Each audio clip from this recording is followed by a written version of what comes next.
মৌলিক অংশ, বলেন মৌলিক অংশ, এর উপর ইসলাম পুরোটা দাঁড়ায়। আচ্ছা, ইসলামের আখলাক ইসলামের অংশ কিনা? অবশ্যই ইসলামের অংশ। ইসলামের মুআমালাত ইসলামের অংশ, ইসলামের মুআশারাত ইসলামের অংশ, ইসলামের সিয়াসাত ইসলামের অংশ। এখন আপনার মনে হচ্ছে এই মুহূর্তে সিয়াসত গুরুত্বপূর্ণ, আপনি বলছেন যে সিয়াসতের চাহিদা সবার উপরের চাহিদা, আর অন্যগুলো যে বৃহত্তর স্বার্থ ওটা আর ক্ষুদ্র স্বার্থ ওটা। আপনি কি করছেন? যারা উলামা তারা জানেন এইটা হচ্ছে তাহরিফ। এটা তাহরিফ না? আপনারা বলেন এটা তাহরিফ না? এটা তাহরিফ, এবং উলামার দায়িত্ব হচ্ছে তাহরিফের মুখোমুখি দাঁড়ানো। এটা তাহরিফ।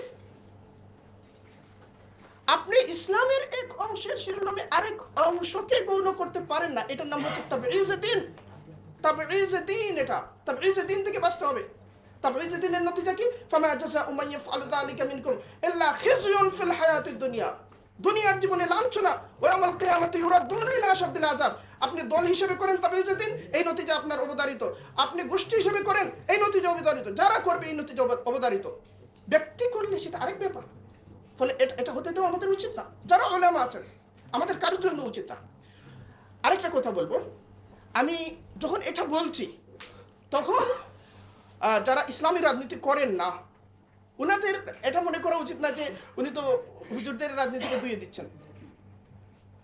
বরং আমি মনে করছি যে 5 আগস্টের পর থেকে, আচ্ছা শেখ হাসিনা তো 20 বছর থাকার দরকার ছিল, কিন্তু টাকাটা মানুষের বাংলাদেশের জনগণের সাপেক্ষে তো সেটা একটা জুলুমের কাল ছিল। ফলে এত লম্বা সময় সে শাসন করতে পারছে যে এর পেছনে বড় একটা দায় বিএনপিরও ছিল। বিএনপি জনগণের যে রাজনীতিটা করা দরকার, জনগণের যে নারীর আওয়াজটা শোনা দরকার, ওই আওয়াজটা সে শুনতে পারে না। এবং 5 আগস্টের পরে যে সে শুনছে, আমি তো তা মনে করি না। দেখেন বিএনপির মহাসচিব বলছেন, গতকাল দেখলাম তিনি বলছেন রেইনবো নেশন। আচ্ছা, রেইনবো নেশনের একটা মিনিং আছে, পলিটিক্যাল সায়েন্সের মধ্যে একটা মিনিং আছে, কিন্তু ইউরোপে 60-এর দশকে সেক্সুয়াল রিভলিউশন হয়ে যাওয়ার পরে 90-এর দশক এবং 00 দশকে রেইনবো নেশন আরেকটা মিনিং তৈরি করেছে। সেটা এখন রেইনবো নেশন শুনলে আরেকটা মিনিং তৈরি হয়। আমি একজন রাজনৈতিক নেতা, আমি বলছি, এবং এই সাম্প্রতিক মিনিংটা কি অর্থ তৈরি করতে পারে, তার সামাজিক মাধ্যমে অভিঘাত কি হইতে পারে সেটা সম্পর্কে আমি সচেতন না। তো আমি তো 60-এর দশকের রাজনীতি দিয়ে 2024 সালকে আমি ডিল করতে পারবো না। এটা তো হচ্ছে, আমি ধরে নিলাম আপনি সৎ উদ্দেশ্যে বলছেন, কিন্তু এটার তো এই অর্থ আছে।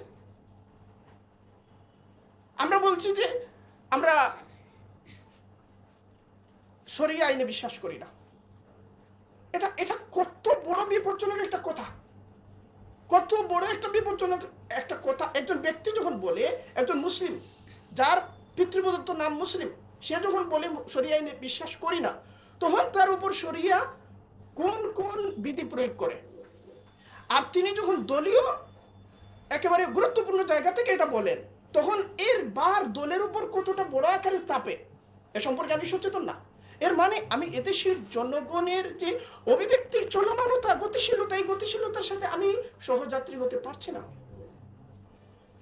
ফলে জিয়াউর রহমান যেটা বলেছিলেন ইসলামী মূল্যবোধের কথা, জিয়াউর রহমানের জাতীয়তাবাদের দর্শনটা অত্যন্ত গুরুত্বপূর্ণ, আমি মনে করি সবার পড়া দরকার। ইসলামী মূল্যবোধের কথা, ইসলামী মূল্যবোধ কি অর্থ তৈরি করে? বিএনপি ইসলামী মূল্যবোধের প্র্যাকটিস করলে সে ওটা কিভাবে করবে, তার কোনো ফ্রেমওয়ার্ক আছে? তার ফ্রেমওয়ার্কটা আমি দেখতে চাইব। যে আমরা মূলনীতি, জিয়াউর রহমানের রাজনৈতিক দর্শনের মূলনীতি, অন্যতম মূলনীতি ইসলামী মূল্যবোধ, তাহলে আমি তার প্র্যাকটিসটা কিভাবে করবো? এর একটা ফ্রেমওয়ার্ক, এর একটা ডক্ট্রিন তো আমার সামনে থাকতে হবে। দ্বিতীয়ত, যে আরেকটা বিষয়, এই কথাটা বলে আমি শেষ করব, যে বাংলাদেশ ভূরাজনৈতিক কারণে এমন একটা বাস্তবতার মধ্যে আছে, এখানে আপনি সুখে থাকবেন নিরবচ্ছিন্নভাবে, এর কোনো দূরতম সম্ভাবনা নাই। এবং আমাদের কয়েক হাজার বছরের ইতিহাসটা এরকমই, যে এখানে নিরবচ্ছিন্ন শান্তি কখনো ছিল না, ইসলাম আসার আগেও ছিল না। 4000-3000 বছর আগে যে ইতিহাসটা আমরা জানি, পুরো সময় একটা আধিপত্যের সাথে লড়াই করতে হয়েছে, এবং এই আধিপত্যবাদীদের মূল শক্তি ছিল বহিরাগত আর্যরা, এবং দিল্লির সাথে লড়াই হয়েছে, মুঘল আমলে লড়াই হয়েছে, সুলতানি আমলে লড়াই হয়েছে, এর খলজি